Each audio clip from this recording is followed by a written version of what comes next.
Hey guys, Tech Flash here. So back in July, AMD announced that it is partnering up with Samsung to provide RDNA2 graphics technology for an Exynos mobile system on chip, potentially giving a boost to the GPU performance in flagship phones. This roughly means that the Galaxy S22 will most likely be the first phone to come out with this chip, apart from the A series which we just got to learn a few days back. Now, due to some GPU benchmark tests being leaked, tests showed that the scores for each benchmark for the AMD chip were much better than Apple's current A14 Bionic. I don't know about you, but in my opinion, standing tall against a Bionic chip is a big win, giving Apple a neck-to-neck fight, at least as far as the graphics are concerned. On top of that, there were leaks that the A15 was facing performance throttling in a new benchmark test. But let's hold on to that for a minute, because another GPU-based benchmark test was performed on the A15 Bionic, which showed 198 frames on Manhattan 3.1, and at the same time, the AMD chip was only able to put out 180 frames. Now, the problem with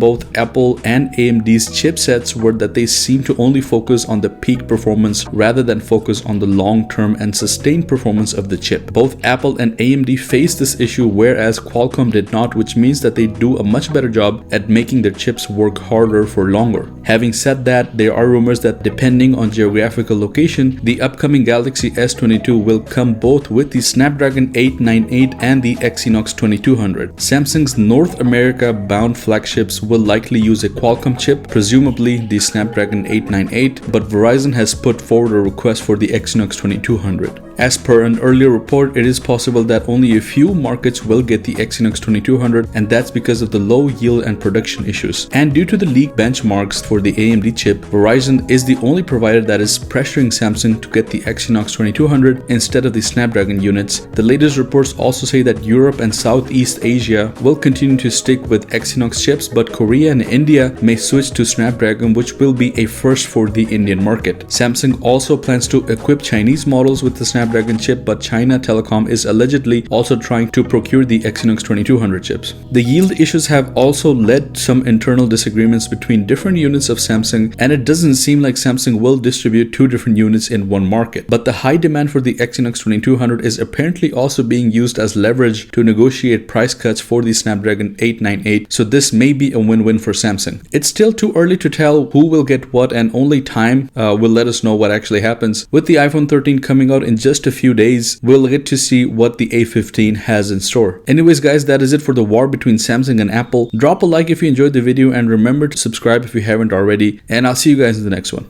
Peace out.